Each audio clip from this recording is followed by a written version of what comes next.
Eu nem preciso dizer nada, né? Uma coisa que vem dentro de uma maleta assim tem toda a cara de ser algo muito especial.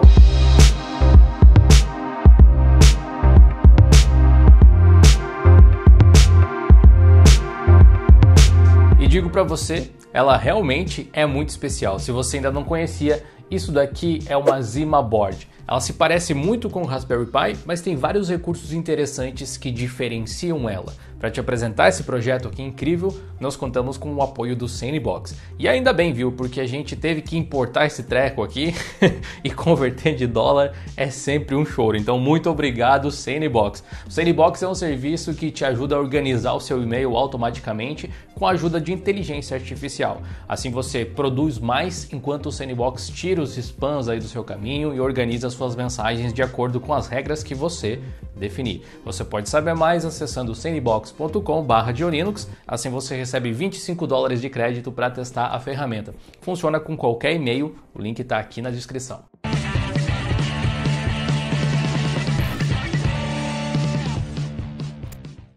E o que é o Zima Board exatamente? Bom, eles se definem como uma Single Board Server for Creators. O que pode até não querer dizer muito a princípio, né? Mas a palavra server ali no meio do nome, no marketing deles, já é um indicativo da funcionalidade que ela tem. E claro, não tem como não questionar se ela não substituiria talvez um Raspberry Pi, né? Especialmente porque o preço é até semelhante ao Raspberry Pi 4 modelo B, que eu mostrei aqui no canal, quando você considera o preço no Brasil. E eu acho que sim, são soluções concorrentes para várias coisas, mas a Zima Board, ao mesmo tempo que tem vários pontos positivos, tem os seus negativos também que eu quero contar para vocês. O kit que eu tenho aqui vem com a Zima Board, e daqui a pouco eu falo um pouco mais sobre o hardware dela, e você vai ter uma noção das várias possibilidades que existem, e provavelmente a gente vai conseguir fazer vários projetos legais, inclusive com ela aqui no canal. Mas voltando, esse kit vem com ela, vem com adaptadores SATA para a gente poder ligar mais HDs ou SSDs no equipamento. Dá para expandir o armazenamento dela muito facilmente. Vem com um adaptador PCI para adicionar pelo menos aí mais 2 SSDs NVMe no equipamento, que é absolutamente incrível, né? Ter essa seção aqui do lado. Vem com a fonte de energia, com adaptadores para tipos diferentes de tomadas. Eu achei bem interessante essa abordagem. Vem também com um cabo de rede de excelente qualidade já para você poder colocar lá para funcionar. Você que manja um pouco aí de hardware já deve ter sacado algumas coisas aqui só pela descrição inicial do equipamento, né? Agora a gente vai dar uma conferida na plaquinha em si, na Zima Board. Esse modelo que eu tenho aqui é o mais poderoso que eles vendem atualmente, que seria a versão 832. E esses números aí do nome fazem referência à memória que a placa tem e o armazenamento dela. Então, são 8 GB de RAM DDR4 e 32 GB de armazenamento interno em eMMC 5.1. Ou seja, diferentemente do que acontece num Raspberry, que você precisa adicionar lá um cartãozinho de memória, na Zima Board isso não é necessário. Não é muito espaço, 32 GB, mas já tem ali o suficiente para rodar qualquer sistema operacional básico, assim, a maior parte deles vai funcionar. O processador é um Celeron N3450 Apollo Lake de 4 núcleos, com frequência base de 1.1 GHz, podendo chegar naquele boost até 2.2.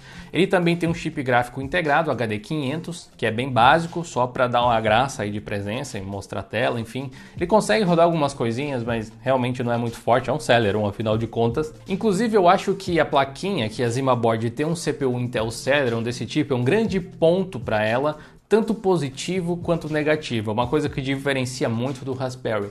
É um processador fraco, inegavelmente, mas é um processador também econômico. O TDP dele é de apenas 6 watts, que é interessante para um aparelho que talvez você vá utilizar como servidor de fato e deixar ligado o tempo inteiro praticamente. Então economiza um pouco de energia elétrica. A impressão que eu tenho é que eles trocaram aqui um pouco da otimização que você teria numa arquitetura ARM por versatilidade talvez. Mas o assunto de sistemas operacionais que rodam nele é um capítulo à parte que a gente chega daqui a pouco. Voltando aqui ao hardware, por ser essencialmente um mini PC com dissipação de calor passiva nessa parte de cima aqui, com um design bem agradável, bem discreto, ele te dá acesso a várias features comuns de um computador tradicional. Nós temos 2 portas USB na parte da frente, 2 portas LAN Gigabit na parte da frente, 2 conectores SATA na parte de trás aqui. Do ladinho aqui a gente encontra o mini PCI Express 2.0 X4 para colocar placas de expansão. Também tem um mini DisplayPort 1.2 para você poder utilizar com um cabo, né, para ter uma saída de vídeo. Ele vem com um cabo do adaptador para HDMI, mini DisplayPort para HDMI, que você pode utilizar aí no monitor até 4K 60 Hz. Claro que é sempre válido dizer, da tela em 4K 60 Hz é diferente de performar graficamente bem nessa resolução, tá? Tem essa diferença. Provavelmente é uma ideia melhor você usar em resoluções menores, tipo Full HD.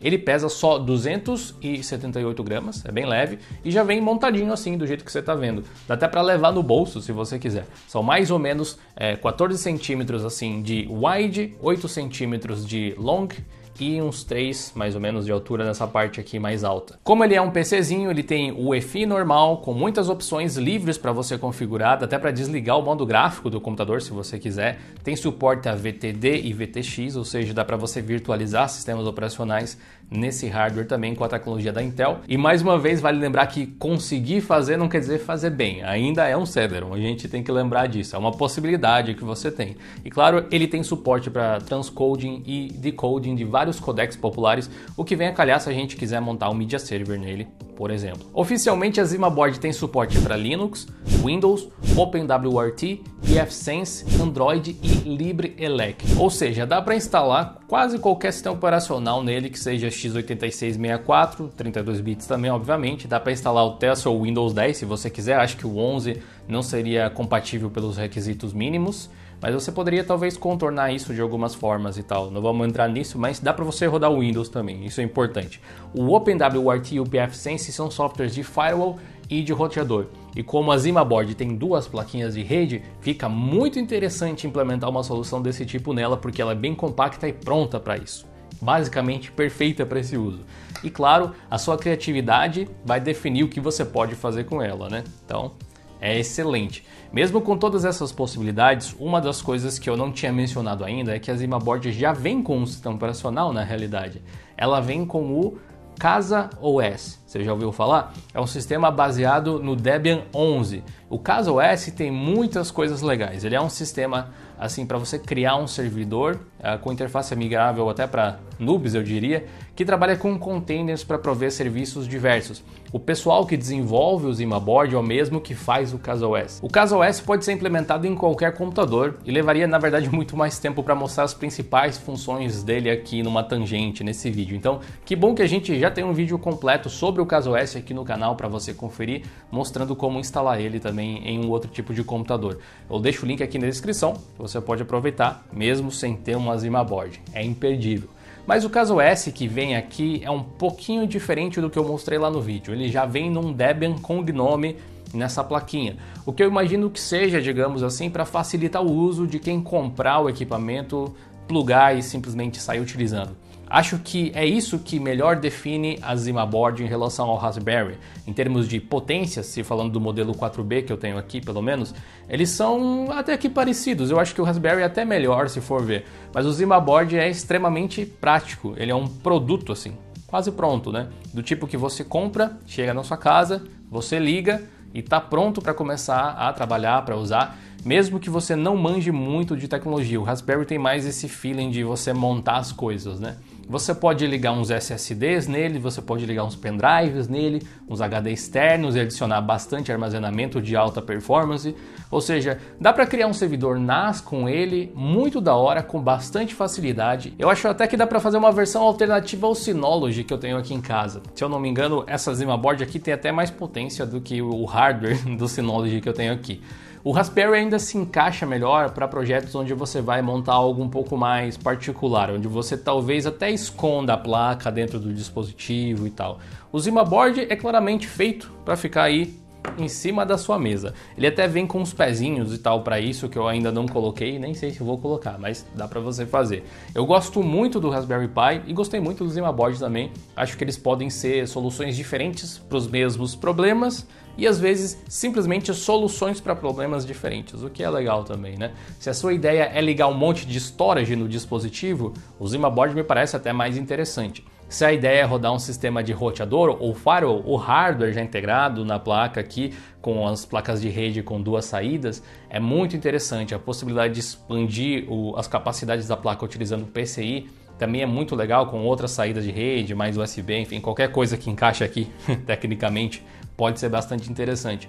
Eu já formatei o CasaOS, que estava na minha Zimaboard de fábrica, instalei o PopOS que eu tinha num pendrive solto aqui, só para ver se dava tudo certo, e aparentemente funcionou tudo bem, mas eu não tenho dúvida de que essa plaquinha aqui pode ser muito melhor aproveitada se ela não rodar um sistema de desktop, apesar de poder funcionar como um computador extra para você aí, sem dúvida nenhuma. A questão é, o que a gente vai rodar aqui? Então coloca aqui nos comentários que projetos você gostaria de ver rodando na Zimaboard e eu trago aqui para o canal em breve. Enquanto isso, você pode conferir um projeto muito legal que a gente fez com o Raspberry Pi, transformando ele num Super Nintendo com direito ao mini case, clone do console da Nintendo e tudo mais. Clica aqui do lado para assistir. Eu te vejo lá.